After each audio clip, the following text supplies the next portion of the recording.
Eu sou Mário Persona e essas são as respostas que eu dei aos que me perguntaram sobre a Bíblia. Você perguntou se os dias estariam sendo abreviados. E a sua dúvida é se o versículo em Mateus 24, 22 estaria falando da vida moderna, quando os dias parecem passar mais rápido e parecem ter menos de 24 horas. O versículo que você menciona é: se aqueles dias não fossem abreviados, nenhuma carne se salvaria, mas por causa dos escolhidos serão abreviados aqueles dias. Mateus 24 descreve o que acontecerá depois do arrebatamento da igreja, e os discípulos de Jesus, aos quais ele dirige as palavras, aparecem ali no caráter do remanescente de judeus fiéis que aguardará pela vinda do Messias, do mesmo modo como eram todos os que esperavam por Jesus dos evangelhos. Portanto, no capítulo 24 de Mateus e também no 25, que fala da vinda de Cristo para reinar, você não encontra especificamente a igreja ou uma profecia relacionada aos tempos atuais.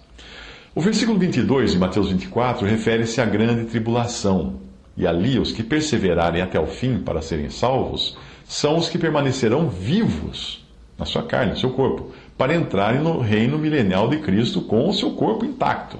Essa salvação que está falando ali não é salvação eterna, porque senão nenhuma carne se salvaria, por isso que a continuação diz isso. Para que isto possa acontecer, será preciso Deus abreviar aqueles dias de tribulação e perseguição. Caso contrário, todos os fiéis seriam mortos antes que se iniciasse o milênio. Uma rápida explicação do capítulo pode ajudar a entender melhor o versículo que originou a sua dúvida. Vamos a Mateus 24, versículo 2. Jesus, porém, lhes disse: não vedes tudo isto? Em verdade vos digo que não ficará aqui pedra sobre pedra que não seja derrubada. Isto já aconteceu quando os romanos invadiram Jerusalém no ano 70 depois de Cristo e destruíram o templo e a cidade de Jerusalém. Por causa do incêndio, o ouro que revestia as paredes do templo se derreteu, infiltrou-se nas juntas das pedras e obrigou os romanos a desmontarem pedra por pedra o templo inteiro para recuperarem, rasparem o ouro que havia se infiltrado nas juntas. Mateus 24, versículo 3. E estando assentado no Monte das Oliveiras, chegaram-se a ele os seus discípulos, em particular, dize-nos, quando serão essas coisas e que sinal haverá da tua vinda e do fim do mundo? A pergunta é tríplice. Tem 3 partes. Ela inclui, primeiro, quando seria a destruição do templo? Segundo, qual seria o sinal da vinda de Cristo? Terceiro, qual seria o sinal do fim dos tempos? Ou do fim do mundo, ou fim da era, dependendo da versão. E a versão o fim da era é melhor, porque não é o fim do mundo, o fim dos tempos, lá no final, o juízo final, não. É o fim da era. A primeira pergunta, ele não responde. A primeira pergunta, quando seria destruído o templo, ele não responde, pelo menos nessa passagem. Para a segunda e terceira perguntas, a resposta aparece nos versículos 4 a 44, que descrevem o tempo de tribulação de 7 anos que virá após o arrebatamento da igreja. Os primeiros 3 anos e meio vão dos versículos 4 ao 14, e os últimos 3 anos e meio, que são a grande tribulação, os primeiros 3 anos e meio são o princípio das dores, os segundos 3 anos e meio é a grande tribulação, vai do versículo 15 ao 44. Apesar de muitos elementos dos primeiros 3 anos e meio poderem ser encontrados hoje, nada se compara ao que será este mundo quando o Espírito Santo já não estiver habitando aqui, por ter saído do mundo simultaneamente à retirada da igreja, no arrebatamento. E não poderia ser diferente, porque o Espírito Santo habita agora na igreja, coletivamente, e no crente, em Jesus, individualmente. E subirão todos juntos para o céu. O que já ocorre hoje, e ocorrerá muito mais depois, são os enganadores falando em nome de Jesus, as guerras e rumores de guerras, nação levantando-se contra nação, fomes, pestes, terremotos, ódio, perseguição, um ódio contra os seguidores de Jesus. Naquela época serão judeus e gentios convertidos após o arrebatamento da igreja. Falsos profetas, etc. Tudo isso já tem hoje, mas não é isso que está falando aqui. Mateus 24, 13. Mas aquele que perseverar até o fim será salvo. Esta já é uma alusão aos que perseverarem até o fim para serem salvos. Mas aqui não fala necessariamente de salvação da alma, mas principalmente da salvação do corpo. Estarão a salvo. Para entender, é bom você ler este versículo e continuar com o versículo 22. Mas aquele que perseverar até o fim será salvo, porque se aqueles dias não fossem abreviados, nenhuma carne se salvaria. Não é preciso muito para entender que ele está falando da salvação do corpo físico, do corpo de carne. Mateus 24,14 diz que este evangelho do reino será pregado em todo o mundo, em testemunha a todas as nações, e então virá o fim. Ao contrário do evangelho da graça, que é hoje pregado e anuncia crê no Senhor Jesus Cristo e será salvo, o remanescente de judeus fiéis ao Messias irá pregar o evangelho do reino, que é o mesmo que João Batista e Jesus pregaram, cujo lema é: arrependei-vos porque é chegado o reino de Deus. Lembre-se de que nós estamos falando de Israel e de um reino terreno, como sempre foi prometido no Antigo Testamento. Mateus 24,15. Quando, pois, virdes que a abominação da desolação, de que falou o profeta Daniel, está no lugar santo, quem lê entenda. Mateus 24,16. Então os que estiverem na Judéia fujam para os montes.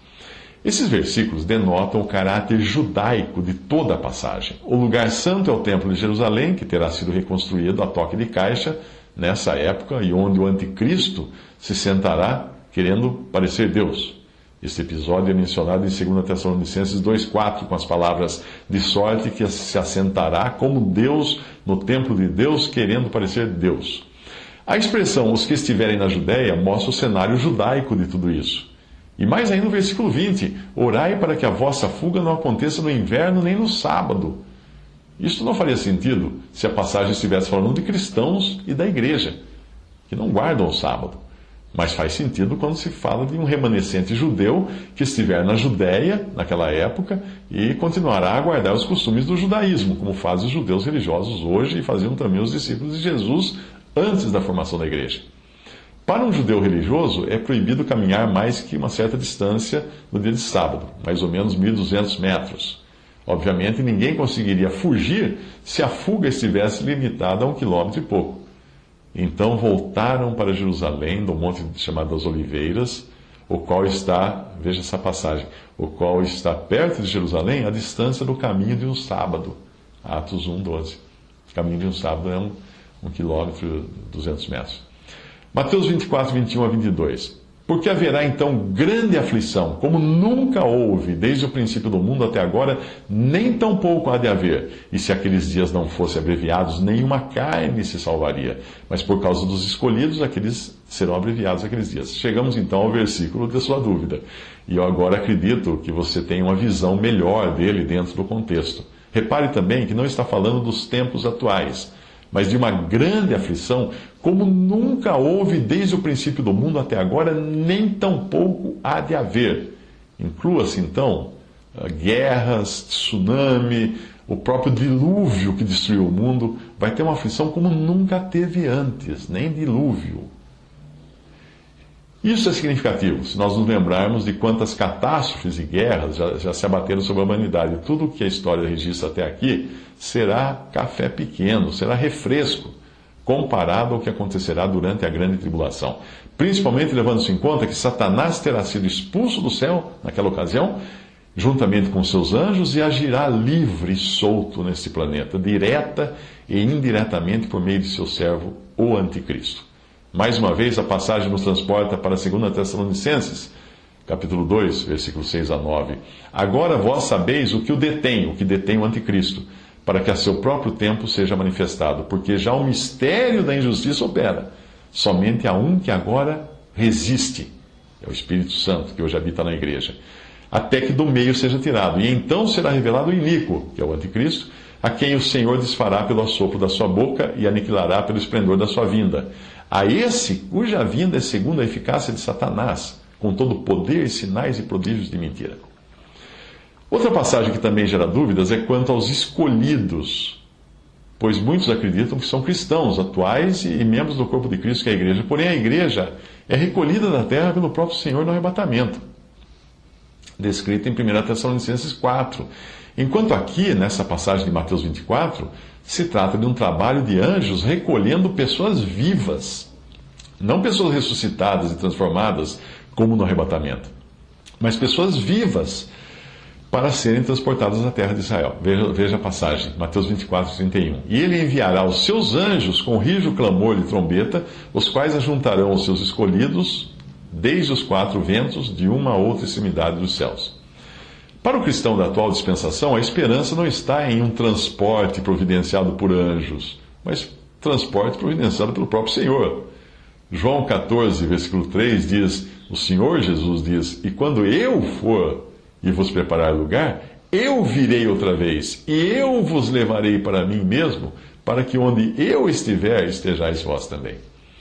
1 Tessalonicenses 4, 16 a 17 diz, 4, versículo 16 a 17 diz, porque o mesmo Senhor descerá do céu, com alarido e com voz de arcanjo e com a trombeta de Deus, e os que morreram em Cristo ressuscitarão primeiro, depois nós, os que ficarmos vivos, seremos arrebatados juntamente com eles nas nuvens, a encontrar o Senhor nos ares, e assim estaremos sempre com o Senhor.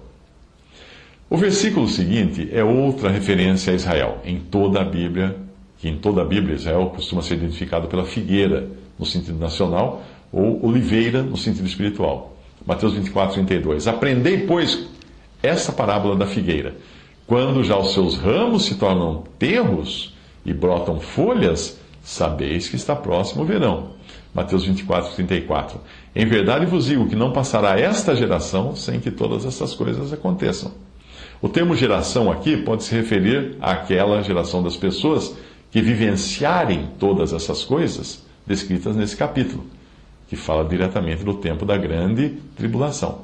Existe também a possibilidade de geração estar se referindo ao povo judeu, que não deveria desaparecer, já que no grego a palavra geração é genéa, que pode ter também o sentido de família, raça ou nação. A ideia seria que essa mesma raça ou geração de judeus incrédulos existiria quando viesse a grande tribulação que precede a vinda de Cristo para reinar. Talvez esta seja a interpretação mais correta, porque é provável que não exista no planeta um povo mais persistente em rejeitar a Cristo do que os judeus, que tiveram todas as chances de recebê-lo como Messias e mesmo assim o crucificaram. Também é difícil encontrar um povo com uma identidade tão marcante e que esteja todos os dias nas páginas dos jornais, como é o judeu. É como se Deus estivesse o tempo todo lembrando, eu não disse que eles seriam assim até o fim? Os versículos abaixo confirmam isso. Deuteronômio 32, 5. Corromperam-se contra ele, não são seus filhos, mas a sua mancha. Geração perversa e distorcida é. Deixou a Deus que o fez e desprezou a rocha da sua salvação. Com deuses estranhos o provocaram a zelos, com abominações o irritaram. Sacrifícios ofereceram aos demônios, não a Deus. Aos deuses que não conheceram, novos deuses que vieram há pouco, aos quais não temeram vossos pais. Esqueceste-te da rocha que te gerou, e em esquecimento puseste o Deus que te formou. O que vendo o Senhor os desprezou, por ter sido provocado a ira contra seus filhos e suas filhas. E disse, esconderei o meu rosto deles, verei qual será o seu fim, porque são geração perversa, filhos em quem não há lealdade.